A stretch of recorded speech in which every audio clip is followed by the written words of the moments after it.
te demande pas de te répondre en compliment, je te demande juste de lui dire un petit bravo. Attention, qui sonne quand même. Pas appuyer, d'accord, mais qu'elle ne soit pas obligée de te faire répéter. Je ne peux pas. Tu ne peux pas dire bravo? Non. Même un petit bravo? Non.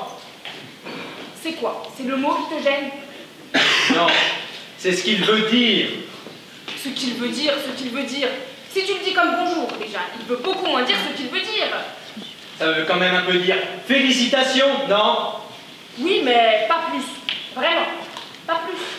J'ai haï cette soirée, Louise. Tu es consciente de ça? J'ai tout détesté. Les décors, les costumes, la pièce et elle. Surtout elle. Justement, comme ça tu n'es pas obligé de lui dire que tu n'as pas aimé. Tu lui dis juste bravo, un petit bravo, et c'est fini. Tu es débarrassé et moi j'enchaîne. Tiens, sa loge est là. Je n'y arriverai pas. Jean-Claude, tu as vu où elle nous a placés au 6e rang d'orchestre, à côté de tous les gens connus. Elle n'était pas obligée, on n'est pas célèbre, on est même le contraire. Elle a fait ça pour nous faire plaisir. Je n'ai éprouvé aucun plaisir. C'est bien pour ça que je ne te demande pas de lui dire merci. Là, d'accord, merci, ça pourrait avoir un petit côté hypocrite. Surtout si tu t'es beaucoup ennuyé. Mais bravo, franchement, bravo, c'est rien. Un sourire, même pas un demi-sourire. Une lèvre qui se retrousse à peine. Je te dis que je n'y arriverai pas. Alors, dis-le 2 fois. 2 fois? Oui, bravo, bravo.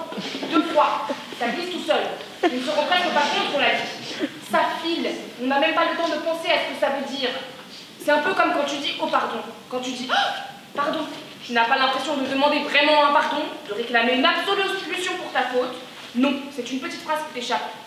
Et pourtant, le type sur qui tu viens de renverser ta bière et qui a envie de t'égorger en t'entendant dire « oh pardon », ça pèse aussitôt. Comprenant que ce n'est pas un goujat qui lui a attaché sa veste, mais un homme bien élevé. Et il le devient à son tour en te répondant « je vous en prie ». Phrase dont lui non plus ne saisit pas le sens. Sinon, l'idée de se courber main jointe devant toi en priant lui ôterait toute envie de la prononcer. Et pourtant, il la quitte, et vous vous séparez, sans insulte ni guerre, presque amis, prouvant que 10 000 ans de civilisation n'ont pas été vains, puisqu'ils ont réussi à changer chez l'homme le réflexe de l'égorgement par celui de la courtoisie. Et c'est pour ça, je trouve, que j'aimerais que tu dises un petit bravo à Simone, juste pour qu'elle ne pense pas que mon mari a échappé à la civilisation. Est-ce que tu comprends? Mais qu'est-ce qui te prend à parler comme ça sans t'arrêter? On vient d'entendre ta sœur parler pendant presque 3h30. Parler, parler, parler. Et toi maintenant tu t'y mets? C'est une histoire de fou. C'est contagieux ou quoi? Si tu dois continuer, dis-le-moi tout de suite. Parce que je te préviens, avec toi je ne serai pas comme avec Simone. Je sors, je fous le camp de ce théâtre et je ne reviens pas. Tu as compris, Louise? Je ne reviendrai jamais. Je suis à bout. Tout ça parce que je te demande d'être poli avec ta belle-sœur? Parce qu'elle a été, elle, sur scène? Parce que c'est de l'art, c'est poli? Parce que ça rime, c'est poli? Parce que c'est classique, c'est poli? C'est ça? Tu n'es quand même pas en train de m'expliquer que Racine est mal élevé? Ta sœur m'a torturé, Louise.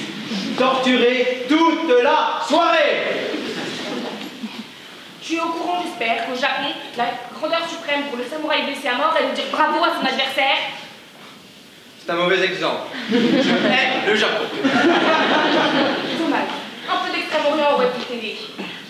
M'aider à quoi? À mieux comprendre, à mieux te comprendre, en oubliant 2 petites minutes ta tête d'occidentale butée. Louise, je t'ai dit, ne va pas trop loin, je suis à bout. Parce que figure-toi, lorsque le samouraï blessé à mort dit bravo à son adversaire, ce n'est pas pour le féliciter, c'est pour l'humilier. Ah bon? Bien sûr, ton sabre a meurtri mon corps, mais mon âme est intacte. Et elle te dit bravo. Voilà la vraie vie, la victoire, la vraie. Bravo. Car en vérité, en disant bravo à son adversaire, c'est à lui-même qu'il se dit bravo. Bravo d'avoir dit bravo à son bourreau. Maintenant, si tu refuses de te dire bravo en disant bravo à Simone, c'est ton affaire. Un homme qui ne peut pas se dire bravo s'il n'a pas hurlé pendant cette représentation, Louise. Quand je pense que j'ai supporté ce supplice, sans broncher, comme un lâche, et sans rien dire, pendant exactement 223 minutes et 17 secondes. Enfin, n'exagère pas. Tu n'es Non. Et tu sais pourquoi? Parce que je me suis mis à répéter un mot. Un seul mot. Un mot magique. Entracte. Entracte! Il n'est jamais venu. Jamais. 5 ans. Sans la moindre interruption. Tu appelles ça la civilisation, Louise? 15 ans d'attente, Jean-Claude. 15 ans que Simone attend d'entrer à la Comédie Française. Ça y est, c'est fait. Elle est engagée. Et miracle, on lui offre le rôle dont elle rêve depuis toujours. Ce soir, pour la première fois de sa vie, elle vient de jouer Phèdre dans le plus prestigieux théâtre d'Europe. Et toi, son beau-frère, tu refuses de lui dire bravo, juste un petit bravo? Mais qu'est-ce que tu es devenu? Un animal? Elle vient de jouer Phèdre pour la première fois de sa vie. Tu te moques de moi. Et le jour de notre mariage, tu l'as oublié peut-être? Elle en a déclamé un morceau en plein milieu du repas, comme ça, sans prévenir personne. Même qu'après, les enfants ont pleuré. Et mon père a failli gueuler sur le tien.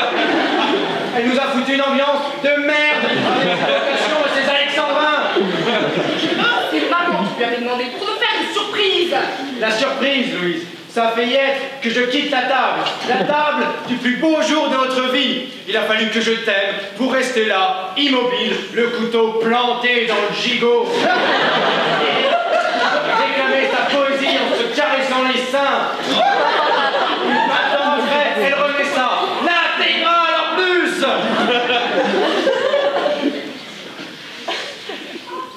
Pourquoi tu es venu, Jean-Claude? Pardon? Pourquoi tu m'as accompagné à cette générale? Tu plaisantes? Pas le moins du monde. Tu connais la silhouette de Simone. Tu savais qu'elle allait jouer Phèdre. Pourquoi tu es venu? Parce que ça fait 3 mois que tu me bassines tous les jours avec la première de ta sœur qu'il faut manquer sous aucun prétexte. La soirée du 24 février a été marquée en rouge sur tous les calendriers et tous les agendas. C'est devenu une fête familiale. Cette année, chez nous, on a eu Pâques, Noël et Phèdre.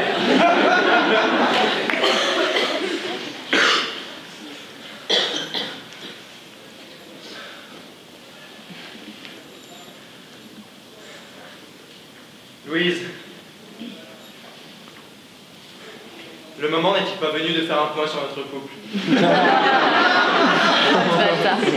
La fuite, la tangente, l'esquive. Une fois de plus, tu cherches à échapper à ce que je te demande. Jamais le moindre effort pour me comprendre, pour me satisfaire. Parce que tu en fais, toi, des efforts? Beaucoup, Jean-Claude, beaucoup. Après m'avoir fourgué 4h30 de ta sœur. 3h30. Et le temps qu'on passe à attendre et à piétiner dans sa loge, ça compte pour du beurre? Elle se lave. Tu ne vas quand même pas couper de la même façon Simone dans Phèdre et Simone sous sa douche. C'est toi que je compte en ce moment, Louise. Toi qui t'additionnes à sa sœur dans un théâtre. Je me rends compte que dans ce lieu, vous êtes les mêmes, aussi assommantes l'une que l'autre. Détrompe-toi, Jean-Claude, je suis très loin d'être comme Simone, très loin. Parce que moi, dis-toi bien que si un jeune homme, les cheveux bouclés, les mollets sanglés dans des lanières de cuir, traversait un jour ma vie, je pars avec lui illico, sans hésiter, sans me retourner. Je pars avec Hippolyte, Asciatos, Ascopélos, où il voudra, et je te laisse là, toi et ton cerveau de délacante. Tu ne dis rien? Non. Ça ne te fait rien. Quoi? Ce que je viens de te dire. Non. Avec Hippolyte, ça ne te fait rien? Non. Même sur une île grecque? Non. Cerveau de Sélacanthe, c'est d'en faire? Non. On aurait dit. C'est normal. Ça vient du grec koilos creux et acantha épineux. C'est un gros poisson. C'est notre ancêtre. Avant le singe. Ah, quand même. Pardonne-moi. Je ne pensais pas ce que je te disais. Tu ne m'aimes plus? Et tu me le dis à la Comédie Française? J'ai l'impression que ni toi ni moi, nous ne garderons un bon souvenir de cet endroit. Dehors, boire une bière. Tu reviendras? Je ne pense pas. Fais attention de ne pas la renverser sur ton voisin. J'essaierai. Jean-Claude! C'est